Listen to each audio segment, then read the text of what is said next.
All right. Hey everyone. Okay. So here's 8 things that Doom 4's Snapmap needs in order to become amazingly badass. It's only simply pretty cool right now, but raising it up to amazingly badass level.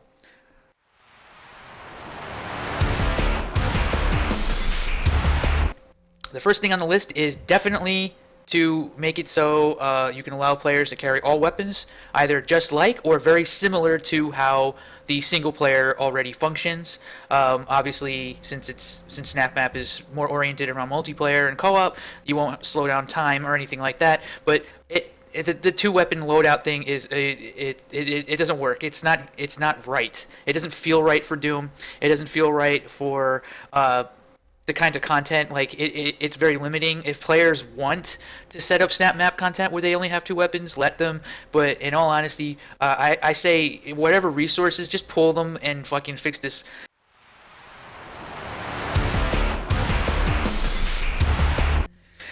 Improve the weapon pickups. Make it so players who pick up guns in co-op don't steal the weapon from other players.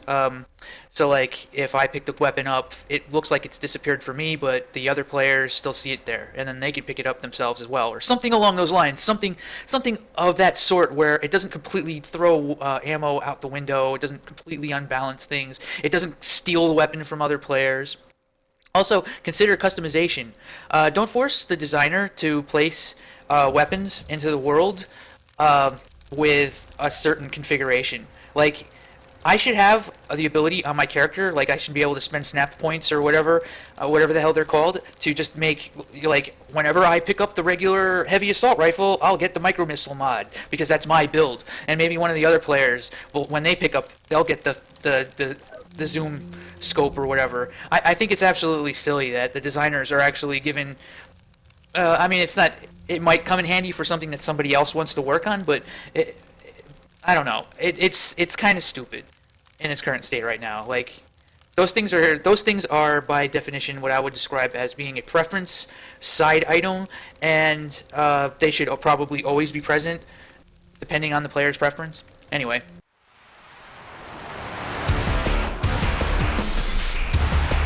Improve the key cards.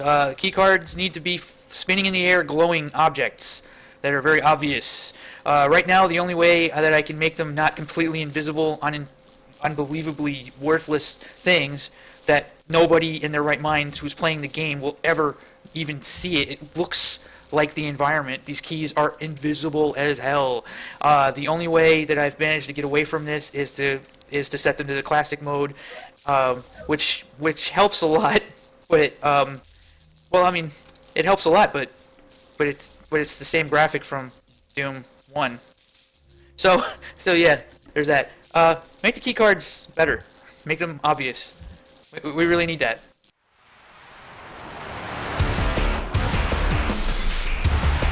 Jump pads. We need jump pads. We got teleports. We need jump pads as well.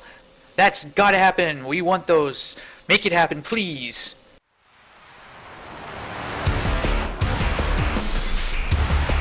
Allow content creators to string multiple levels together in an episode or a series, or string them together in a way where, like, I don't lose my weapons when I go from one level to the next. Like, when I hit the exit button and I end the map, I can go to the next map and I can keep all of the weapons that I had from the previous level, exactly like how Doom works. You'll notice right now, like, I have the castle E1M1, right? Well, I want an E1M2. I want an E1M3. Maybe down the road, that's what I'll do. So, it really depends on how much support SnapMap actually gets. But it would be really cool if I can make this a series where people have to beat them sequentially, and, like, you have to earn the right to play the next one and stuff like that. I think that would be really cool.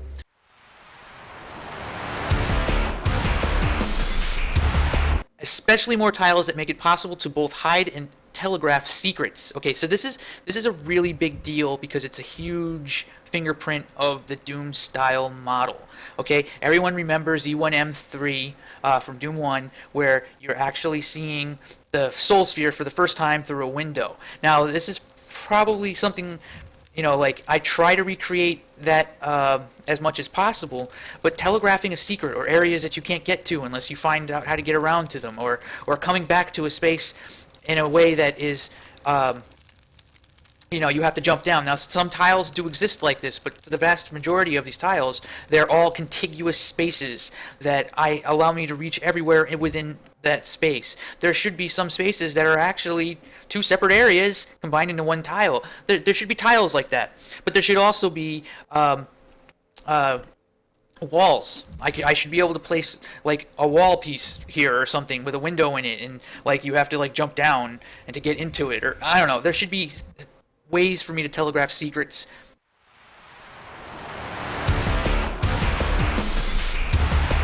The auto map.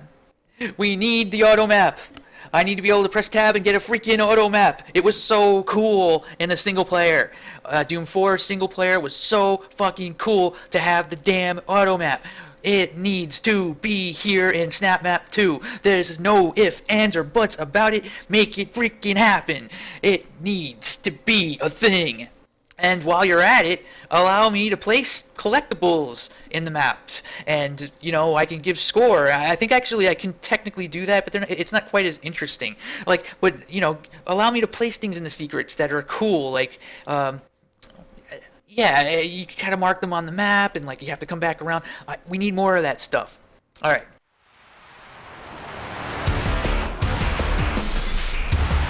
Number one is extremely important, and that is more large props that allow for modifying geometry, walls, catwalks, stairs.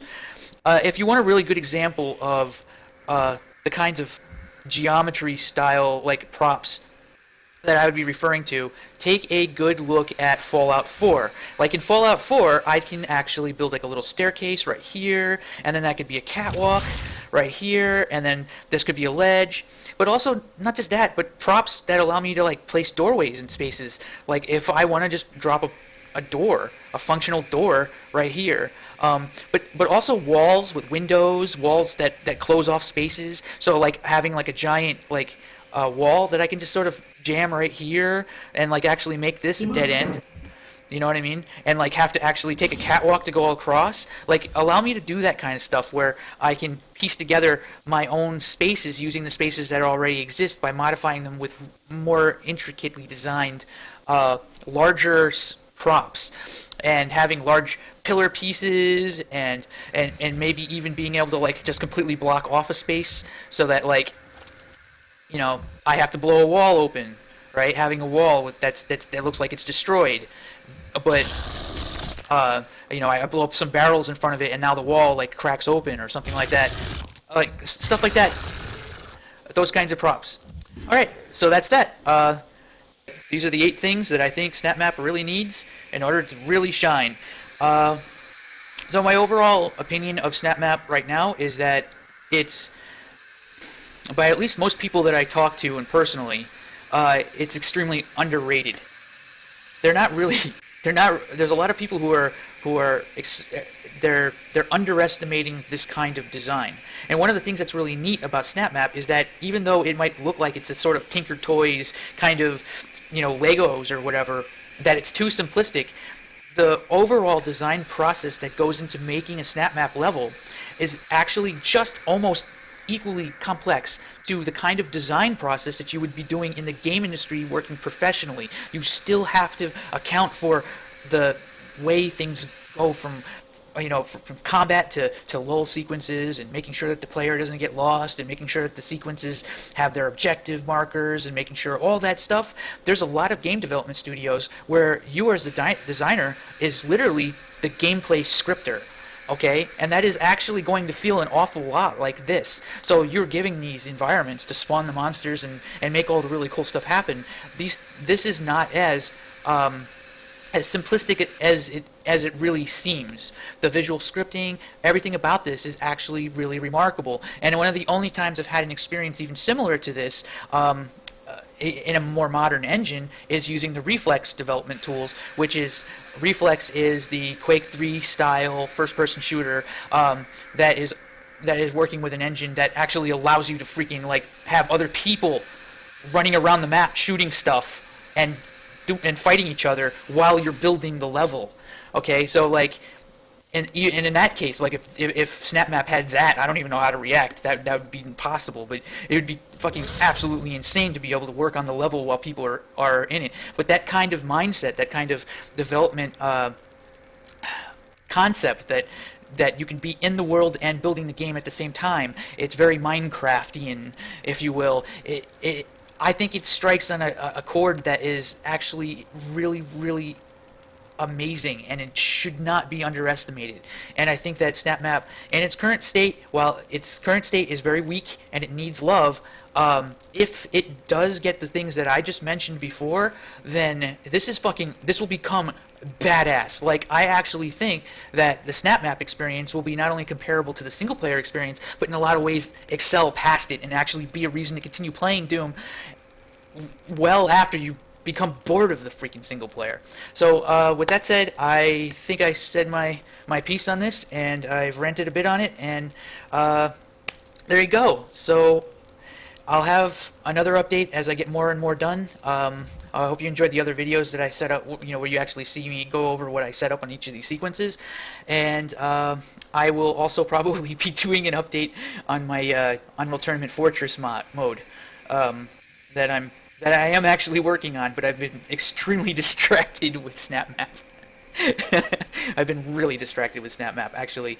It's been a long time since I've actually had that feeling of like staying up an extra hour or losing even more sleep, story of my damn life, where I just wanted to build the next part where you fight the monster in this hallway and make that one extra change, just one more thing, and then before you know it's 3 in the fucking morning. It reminds me of my old days making Doom 2 levels like as a teenager in a lot of ways. So yeah, it is actually pretty addicting once you start trying to make something that's really cool.